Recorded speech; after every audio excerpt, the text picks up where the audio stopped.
ஒரு 160 ஸ்டூடெண்ட்ஸ்னு ஆரம்பிச்சிருப்போம்னு நினைக்கிறேன்.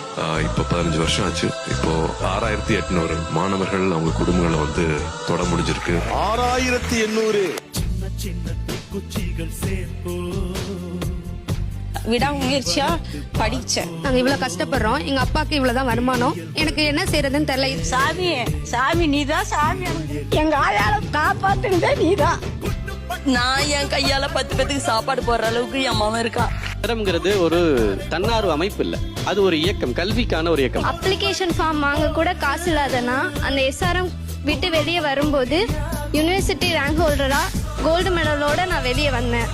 என் பையன் படிச்சிருவான், படிச்சு சக்சஸ் பண்ணிடுவான். யாருன்னே தெரியாதவங்க நம்மள படிக்க வைக்கணும்னு சொல்லும் போது எனக்கு வந்து அவர் வந்து கடவுளுக்கு மேல.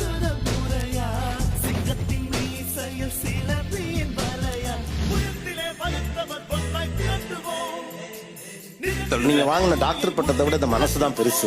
டாக்டர் ரமேஷ் அவர் இப்போ காலேஜ் முடிச்சு இப்போ நான் கம்பெனி வச்சிருக்கேன். நானு சீனியர் கன்சல்டன்டா ஒர்க் பண்ணிட்டு இருக்கேன். ஒரு பெரிய எம்என்சி கம்பெனில சீனியர் சாஃப்ட்வேர் இன்ஜினியரா ஒர்க் பண்ணிட்டு இருக்கேன். நான் ஒரு எம்என்சி கம்பெனில 3.5 இயர்ஸா ஒர்க் பண்ணிட்டு இருக்கேன். ஒரு இன்ஸ்டிடியூட்ல ஐஎம் கோழிக்கோட்ல வந்துட்டு அசிஸ்டன்ட் ப்ரொஃபஸரா ஒர்க் பண்ணிட்டு இருக்கேன். நான் 3 கிராஜுவேட்ஸை உருவாக்கிட்டேன்னு நம்புறேன். அருமையான ஊடு கட்டி இருக்குது. எனக்கு எது வேண்டாங்க, படிச்சு வேலை வாங்குச்சுல்ல, எனக்கு அதே போதும். பல தலைமுறைகள் நீங்க நல்லா இருக்கீங்கண்ணா. எனக்கு இன்னும் ஒரு வாரத்துல என்கேஜ்மெண்ட் பண்ண போறாங்க, என்ன எப்படியாவது படிக்க வச்சிருங்க.